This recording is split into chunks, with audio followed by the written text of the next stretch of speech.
अस्सलामुअलैकुम। आप देख रहे हैं दी मैथ मेंटोर। हमने एक्सरसाइज यूनिट नंबर 1 को स्टार्ट किया था 9th क्लास के। उसकी हमने एक्सरसाइज 1.1, 1.2, 1.3 कर ली थी कंप्लीट। आज हमारे पास एक्सरसाइज 1.4 है। 1.4 को करने से पहले कुछ उसके बेसिक कंसेप्ट है, पहले हम उनको देखेंगे, उसके बाद एक्सरसाइज 1.4 को सॉल्व करेंगे। सबसे पहले हम देखते हैं मल्टीप्लिकेशन ऑफ मैट्रिक्स हमारे पास क्या होता है। मल्टीप्लिकेशन ऑफ मैट्रिक्स हमारे पास ये है कि अगर हमारे पास दो मैट्रिक्स गिवन हो कि अगर वो आपस में मल्टीप्लाई हो रहे हैं तो वो कैसे, वो हमें देखना पड़ेगा। जब कोई दो मैट्रिक्स हमें गिवन हो ना, हम पहले के कॉलम और दूसरे की रोज को देखते हैं। अगर वो बराबर है तब वो मैट्रिक्स क्या होता है, मल्टीप्लाई होता है। जैसे यहाँ पे मैंने लिखा है two matrices A and B are conformable for multiplication giving product A and B if the number of column A के number of column of A is equal to the number of rows of B. यानी पहले matrix के column और दूसरे matrix के हमारे पास रोज अगर बराबर है तब वो मैट्रिक्स मल्टीप्लिकेशन होगा, अदरवाइज नहीं होगा। अब मल्टीप्लिकेशन ऑफ मैट्रिक्स को सॉल्व करने का मेथड क्या है। मेथड हमारे पास है, हमने जब दो मैट्रिक्स को मल्टीप्लिकेशन करते हैं, मल्टीप्लिकेशन में हम क्या करते हैं, फर्स्ट रो को फर्स्ट कॉलम से मल्टीप्लाई करते हैं। पहला जो हमारे पास कॉलम होता है मैट्रिक्स हो, उसकी पहली रो को दूसरे मैट्रिक्स की पहले कॉलम से मल्टीप्लाई करते हैं। फर्स्ट रो को सेकंड कॉलम के साथ, फर्स्ट रो को थर्ड कॉलम के साथ। ऐसे ही हमारे पास अगर सेकंड रो होगी फर्स्ट कॉलम की, फर्स्ट मैट्रिक्स की, सेकंड रो को फर्स्ट कॉलम के साथ, सेकंड रो को सेकंड कॉलम के साथ एंड सेकंड रो को थर्ड कॉलम के साथ। मतलब रोज को हमने क्या करना है, कॉलम के साथ मल्टीप्लाई करना है। ये हमारे पास इसका मेथड है। अब हम एक्सरसाइज 1.4 को सॉल्व करते हैं जी। तो हम एक्सरसाइज 1.4 को स्टार्ट कर रहे हैं। एक्सरसाइज 1.4 का क्वेश्चन नंबर 1 है, which of the following product of matrices is conformable for multiplication. हमें कुछ मैट्रिक्स दिए गए हैं, हम उनमें चेक करेंगे क्या वो आपस में मल्टीप्लिकेशन हो सकते हैं या नहीं। हमने अभी पढ़ा था कि पहले मैट्रिक्स के कॉलम और दूसरे मैट्रिक्स की रोज अगर बराबर है तो ये आपस में मल्टीप्लिकेशन हो सकते हैं। मैं यहाँ पर लिखता हूँ number of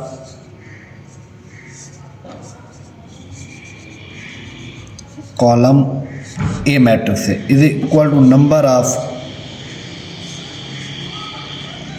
rows B matrix के। अब अगर मैं देखूं पहले मैट्रिक्स के अंदर कॉलम कितने हैं, एक और एक, दो है ना, तो ये मेरे पास दो कॉलम हो गए। इसमें रोज कितने हैं, ये भी 2 हो गए, मतलब ये दोनों बराबर है। तो यस इट इज पॉसिबल। इसका प्रोडक्ट क्या है, पॉसिबल है। प्रोडक्ट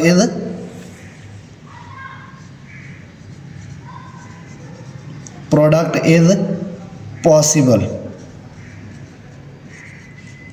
क्यों पॉसिबल है, क्योंकि पहले की कॉलम और दूसरे की रोज आपस में बराबर है। अब हम देखते हैं पार्ट 2 को। पार्ट 2 में हमें ये दिया गया है ऐसे मैट्रिक्स। अब इसमें देखें नंबर ऑफ कॉलम्स 2 है, नंबर ऑफ रोज भी इसमें 2 है। तो जब ये दोनों बराबर होंगे तो इसका भी प्रोडक्ट क्या होगा, पॉसिबल होगा। तो मैं यहाँ पे लिख सकता हूँ इसका प्रोडक्ट भी क्या है, possible. Product is possible.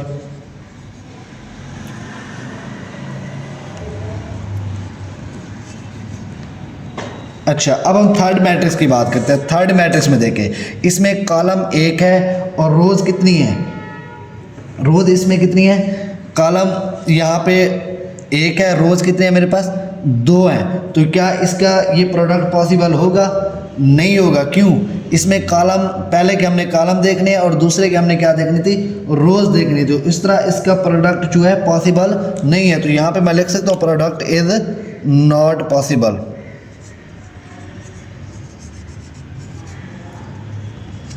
Not possible क्यों नहीं है, क्योंकि पहले में अगर देखें तो कॉलम 1 है और दूसरे में 2 रोज है, तो ये आपस में बराबर नहीं है। तो इसलिए इसका हम प्रोडक्ट नहीं कर सकते। हमने क्वेश्चन नंबर 3 किया, क्वेश्चन नंबर 1 का पार्ट 3 किया। पार्ट 4 है। पार्ट 4 में देखें तो मेरे पास पहले मैट्रिक्स में देखें तो कितने कॉलम आ रहे हैं, 2 कॉलम। इस तरह की जो रोज होती है ना, वर्टिकल, ये हमारे पास क्या होते हैं, कॉलम होते हैं, और हॉरिजेंटल क्या होते हैं, ये रोज होते हैं मेरे पास। अब इसमें देखें तो कॉलम कितने हैं मेरे पास, कॉलम 2 है, एक ये वाला कॉलम है और एक ये वाला, 2 कॉलम। रोज ये होती है मेरे पास हॉरिजेंटल।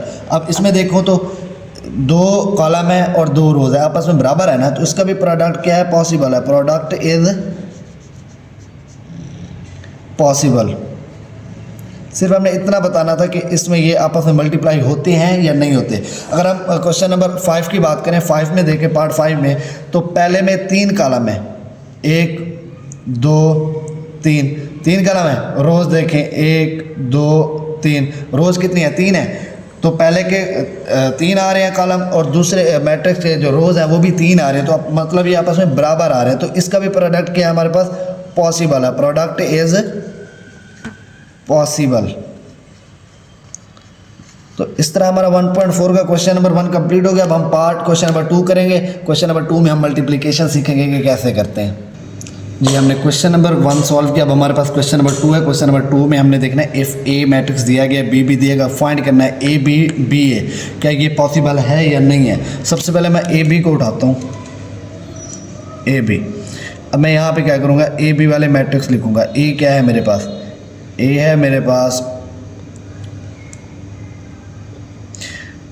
3 0 -1 and 2, बी है मेरे पास 6 and 5। जब भी हम मल्टीप्लाई करेंगे तो पहले देखेंगे कि पहले के कॉलम और दूसरे की रोज़ आपस में बराबर है। इसमें 2 कॉलम है, इसमें 2 रोज़ हैं। हाँ, ये बराबर है, ये आपस में मल्टीप्लाई हो सकते हैं। उसके बाद मैंने आपको मेथड भी बताया था मल्टीप्लिकेशन का। First row first column, first row second column, first row third column, second row first column, second row second column, second row and third column. यहाँ पे हमारे पास कॉलम एक है तो first row first column, second row second column. अब हम इसको क्या करेंगे, इसको करते हैं हम लोग मल्टीप्लाई। 3 6 3 को मल्टीप्लाई करें 6 से, क्या जवाब आता है हमारे पास? 18 आता है। उसके बाद 0 को जब 5 के साथ मल्टीप्लाई करेंगे 0 ही आएगा। उसके बाद -1 सेकंड रो आ गई, सेकंड रो को हम फर्स्ट कॉलम के साथ -1 मल्टीप्लाई बाय -6 -6 हो जाएगा। -1 मल्टीप्लाई बाय 6। 2 को मल्टीप्लाई करें 5 के साथ तो कितना हो जाएगा? 10 हो जाएगा। अब इसको हम प्लस करते हैं, इसका जवाब क्या आएगा? 18 आएगा। अब 10 में से -6 चला जाए तो ये मेरे पास क्या आएगा? 4 आएगा। तो यहाँ पे हमने ये वाला पार्ट सॉल्व कर लिया। अब पार्ट 2 करते हैं। इस तरह हम इसको मल्टीप्लिकेशन करते हैं। मल्टीप्लिकेशन में हमने मेथड भी पढ़ा कि first row first column, first row second column, first row third column, अगर हमारे पास 3 कॉलम मौजूद होंगे अगले के। तो इसी तरह सेकंड रो को भी हमने बारी बारी सारे कॉलम के साथ मल्टीप्लाई करना है। अब हम पार्ट 2 करते हैं। पार्ट 2 मेरे पास क्या है? पार्ट 2 में मेरे पास है बी ए। जब मैं बी ए लिखता हूँ यहाँ पे, बी मेरे पास क्या है? बी है मेरे पास 6 and 5 और ए मेरे पास क्या है? 3 0 -1 and 2। अब पहले हमने करना क्या है? पहले हमने इसमें देखना है कि पहले के कॉलम दूसरे की रोज़ आपस में बराबर हैं। अब इसमें देखें तो कॉलम कितना है? एक है ना ये वाला कॉलम। इसमें रोज़ देखें तो कितनी है? 2 है। तो मतलब ये बराबर नहीं है, तो इसका प्रोडक्ट भी पॉसिबल नहीं है। तो यहाँ पे हम लिख देंगे product is not possible. Product is not possible. क्यों? क्योंकि इसकी पहले के कॉलम और दूसरे की रोज़ आपस में बराबर नहीं है। तो इस तरह हमारा क्वेश्चन नंबर 2 भी सॉल्व हो गया। अब हम क्वेश्चन नंबर 3 करेंगे। जी, तो हमने क्वेश्चन नंबर 2 को कंप्लीट किया। अब हमारे पास क्वेश्चन नंबर 3 है। क्वेश्चन नंबर 3 में हमें कुछ मैट्रिक्स दिए गए हैं। इन मैट्रिक्स को हमने क्या करना है? प्रोडक्ट करना है। और जब भी आप मैट्रिक्स को प्रोडक्ट करोगे उससे पहले उसे देखोगे कि वो आपस में कन्फर्मेबल हैं कि ये मल्टीप्लाई हो सकते हैं या नहीं हो सकते। मेरे पास ये मैट्रिक्स दिया गया। इसमें देखें पहले में 2 कॉलम है, दूसरे में 2 रोज़ हैं, तो मतलब ये प्रोडक्ट हो सकते हैं। तो हमने क्या करना है? हमारे पास इसमें 1 रो है, इसमें 1 कॉलम है, 1 रो 1 कॉलम। अगर देखें तो मल्टीप्लाई करने की बात करूँ, मल्टीप्लाई करना है। अगर हम उसके प्रोडक्ट के पॉसिबल होने की बात करें तो इसमें 2 कॉलम और 2 रोज़ हैं। ये वाली हमारे पास कॉलम होती है और ये वाली हमारे पास रोज़ होती है। अब इसको मल्टीप्लाई करते हैं। मल्टीप्लाई कैसे करेंगे? मल्टीप्लाई करने के लिए क्या करेंगे? फर्स्ट रो को फर्स्ट कॉलम के साथ मल्टीप्लाई करेंगे। 1 multiply by 4 plus 2 multiply by 0। ये क्या आ जाएगा मेरे पास? 4 प्लस 0। तो मेरे पास जवाब क्या आया इसका? इस मैट्रिक्स का मेरे पास आंसर क्या आया? 4 आया। तो जब हमने इसको मल्टीप्लाई किया तो मेरे पास इसका आंसर कितना आया? 4 आया।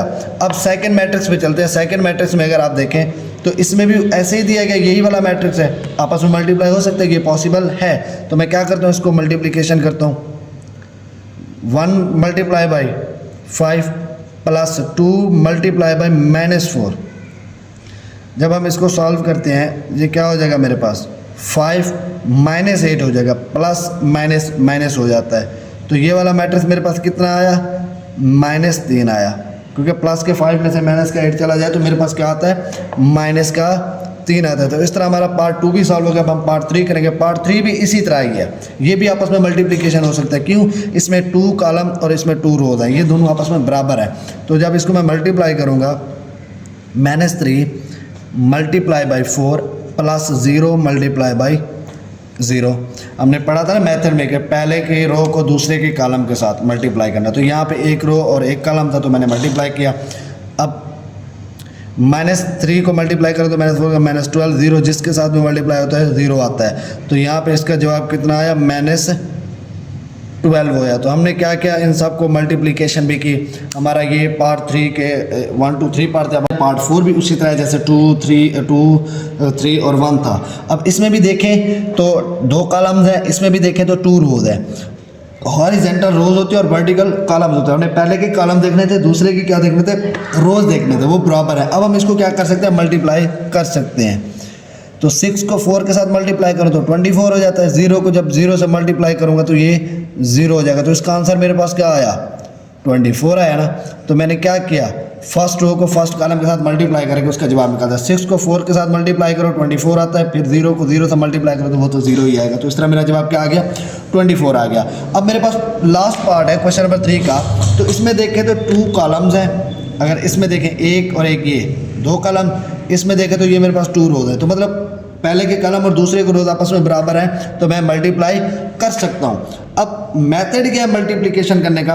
पहले की रो दूसरे के कॉलम के साथ, पहली रो दूसरे कॉलम के साथ। मतलब ये देखो, first row first column, first row second column, second row first column, second row third column, इसी तरह थर्ड रो सेकंड कॉलम। हमने बारी बारी सब रो को कॉलम के साथ मल्टीप्लाई करना है। अब मल्टीप्लाई कैसे करेंगे? 1 मल्टीप्लाई बाई 4, ये क्या हो जाएगा? 4 हो जाएगा मेरे पास। 2 मल्टीप्लाई बाई 0, 0 हो जाएगा। अब फर्स्ट रो थी तो इसको इस कॉलम के साथ भी करेंगे। 1 मल्टीप्लाई बाई 5, तो ये क्या आ जाएगा? 5 आ जाएगा मेरे पास। 1 को जब 5 के साथ करते हैं तो 1 मल्टीप्लाई बाई 5।